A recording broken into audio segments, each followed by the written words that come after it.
ಪತ್ನಿಯ ರುಂಡವನ್ನ ಕತ್ತರಿಸಿ ಪೊಲೀಸ್ ಠಾಣೆಗೆ ಬಂದಿದ್ದಾನೆ ಪತಿರಾಯ. ಆನೇಕಲ್ ತಾಲೂಕಿನ ಚಂದಾಪುರದಲ್ಲಿ ಬೀಭತ್ಸ ಘಟನೆ ನಡೆದಿದೆ. ಅಕ್ರಮ ಸಂಬಂಧ ಹೊಂದಿದಂತಹ ಪತ್ನಿಯ ರುಂಡವನ್ನೇ ಕತ್ತರಿಸಿದ್ದಾನೆ ಪತಿ. ಕೆಲಸದ ನಿಮಿತ್ತ ಜೂನ್ 3ರಂದು ಹೊರಗೆ ಹೋಗಿದ್ದಂತಹ ಪತಿ ಶಂಕರ್ ಮನೆಗೆ ಬಂದಂತಹ ಸಂದರ್ಭದಲ್ಲಿ ಬೇರೆಯವನೊಂದಿಗೆ ಪತ್ನಿ ಮಾನಸ ಇದ್ದಾರೆ. ಅದನ್ನ ಕಂಡ ಕೂಡಲೇ ಪತ್ನಿ ಮಾನಸಾಳನ್ನ ಪ್ರಿಯಕರನ ಜೊತೆ ಕಳಿಸಿದ್ದಾನೆ ಪತಿ. ಇಷ್ಟಾದ್ರೂ ಪದೇ ಪದೇ ಶಂಕರ್ಗೆ ಟಾರ್ಚರ್ ಅನ್ನ ಕೊಡ್ತಾ ಇದ್ಲು ಮಾನಸ. ನೆನೆ ಮನೆ ಬಳಿ ಬಂದು ಮತ್ತೆ ಗಲಾಟೆಯನ್ನ ಮಾಡಿದಂತಹ ಮಾನಸ ಸಿಟ್ಟಿಗೆದ್ದು ಪತ್ನಿಯ ರುಂಡವನ್ನೇ ಕತ್ತರಿಸಿದ್ದಾನೆ ಪತಿ ಶಂಕರ್. ಹೆಂಡತಿಯ ತಲೆ ಕತ್ತರಿಸಿ ನೇರವಾಗಿ ಪೊಲೀಸ್ ಠಾಣೆಗೆ ಬಂದಿದ್ದಾನೆ ಪತಿ. ಸ್ಕೂಟರ್ನಲ್ಲಿ ಪತ್ನಿ ರುಂಡ ಇಟ್ಕೊಂಡು ಬಂದಂತಹ ಶಂಕರ್ ಪತ್ನಿಯ ರುಂಡದೊಂದಿಗೆ ಪೊಲೀಸರಿಗೆ ಶರಣಾಗಿದ್ದಾನೆ ಪತಿ. ಎಲ್ಲೋ ಕೆಲಸಕ್ಕೆ ಅಂತ ಹೇಳಿ ಹೋಗಿ ಕೆಲಸವನ್ನ ಮುಗಿಸ್ಕೊಂಡು ವಾಪಸ್ ಬರುವಂತಹ ಸಂದರ್ಭದಲ್ಲಿ ಪ್ರಿಯಕರನ ಜೊತೆ ತನ್ನ ಪತ್ನಿಯನ್ನ ಕಂಡಿದ್ದಾರೆ. ನೋಡಿ, ದೃಶ್ಯದಲ್ಲೂ ಕೂಡ ಗಮನಿಸ್ತಾ ಇದ್ದೀರಿ. ಯಾವ ರೀತಿಯಾಗಿ ಪತ್ನಿಯ ರುಂಡವನ್ನ ಕತ್ತರಿಸಿಕೊಂಡು ಸ್ಕೂಟಿಯಲ್ಲಿ ತೆಗೆದುಕೊಂಡು ಪೊಲೀಸ್ ಠಾಣೆಗೆ ಬಂದಿದ್ದಾರೆ ಅನ್ನುವಂತಹ ದೃಶ್ಯವನ್ನ ಗಮನಿಸ್ತಾ ಇದ್ದೀರಿ. ಯಾವಾಗ ಪತ್ನಿ ಬೇರೆಯವರ ಜೊತೆ ಸಂಬಂಧವನ್ನ ಇಟ್ಕೊಂಡಿದ್ದಾರೆ ಅನ್ನೋದು ಗೊತ್ತಾಯ್ತು, ಆಕೆಯನ್ನ ಮನೆ ಬಿಟ್ಟು ಕಳಿಸುವಂತಹ ಕೆಲಸಕ್ಕೆ ಮುಂದಾಗಿದ್ದಾರೆ ಪತಿ ಶಂಕರ್. ಬಟ್ ಆದ್ರೆ ಪದೇ ಪದೇ ಮನೆ ಮುಂದೆ ಬಂದು ಜಗಳ ಆಡಿ ಆತನಿಗೆ ಟಾರ್ಚರ್ ಅನ್ನ ಕೊಡ್ತಾ ಇದ್ರು ಅನ್ನೋದು ಗೊತ್ತಾಗ್ತಾ ಇದೆ. ಡೀಟೇಲ್ಸ್ ಕೊಡ್ತಾ ಹೋಗ್ತಾರೆ ಕ್ರೈಮ್ ರಿಪೋರ್ಟರ್ ಅಜಯ್ ಫೋನು ಸಂಪರ್ಕದಲ್ಲಿದ್ದಾರೆ. ಏನು ಅಜಯ್, ಯಾವ ರೀತಿಯಾದಂತಹ ಘಟನೆ ನಡೆದಿದೆ ಅಂತ ನಾವು ಗಮನಿಸ್ತಾ ಇದ್ದೀವಿ. ಬೇರೆಯವ್ರ ಜೊತೆ ಪತ್ನಿ ಅಕ್ರಮ ಸಂಬಂಧವನ್ನ ಇಟ್ಕೊಂಡ್ರು ಅಂತ ಹೇಳಿ ಇದೀಗ ಪತ್ನಿಯ ರುಂಡವನ್ನೇ ಕತ್ತರಿಸಿದ್ದಾನೆ ಪತಿ. ಏನಾಯ್ತು, ಹೇಗಾಯ್ತು, ಯಾವಾಗಾಯ್ತು ಈ ಒಂದು ಘಟನೆ ಅಂತ ಹೇಳಿ.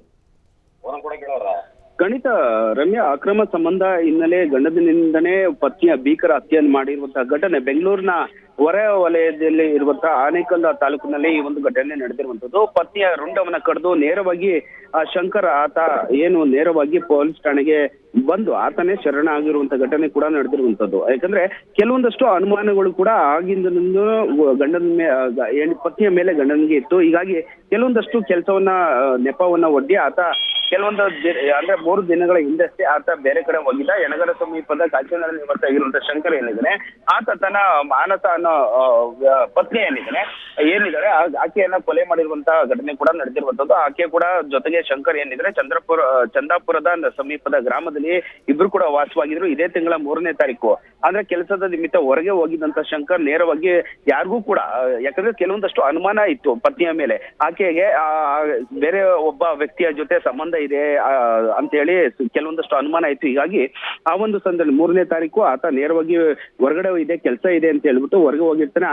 ನೇರವಾಗಿ ಮತ್ತೆ ಅದೇ ದಿನ ರಾತ್ರಿ ಮನೆಗೆ ಬಂದಂತ ಸಂದರ್ಭದಲ್ಲಿ ಪತ್ನಿ ಮಾನಸ ಏನಿದೆಯಲ್ಲ ಆಕೆ ಬೇರೊಬ್ಬನ ಜೊತೆಲಿ ಇರೋದನ್ನ ನೇರವಾಗಿ ಆತ ತನ್ನ ಮನೆಯಲ್ಲೇ ನೋಡಿದ್ದಾನೆ. ಹೀಗಾಗಿ ಆ ಮಾನಸನನ್ನ ಜೊತೆಗೆ ಪ್ರಿಯಕರ ಇಬ್ಬರನ್ನು ಕೂಡ ಮನೆಯಿಂದ ಈಚೆ ಕಳಿಸಿದಂತ ಸಂದರ್ಭದಲ್ಲೂ ಕೂಡ ಆ ಒಂದು ಸಂದರ್ಭದಲ್ಲಿ ಕೂಡ ಆತ ಯಾವುದೇ ಅಲ್ಲೇನಾಗ್ಲಿ ಆತ ಗಲಾಟೆ ಮಾಡುವಂತ ಕೆಲಸವನ್ನು ಕೂಡ ಮಾಡಿರ್ಲಿಲ್ಲ.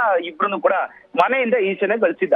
ಅದಾಗಿ ಕೆಲವೊಂದಷ್ಟು 2 ದಿನ ಗ್ಯಾಪ್ ಅಲ್ಲಿ ಮತ್ತೆ ಆಕೆ ಏನಿದ್ದಾಳೆ ಮಾನಸ ನೇರವಾಗಿ ಗಂಡನ ಮನೆಗೆ ಬಂದ್ಬಿಟ್ಟು ಟಾರ್ಚರ್ ಕೊಡುವಂತ ಕೆಲಸವನ್ನು ಮಾಡ್ತಿದ್ಲು.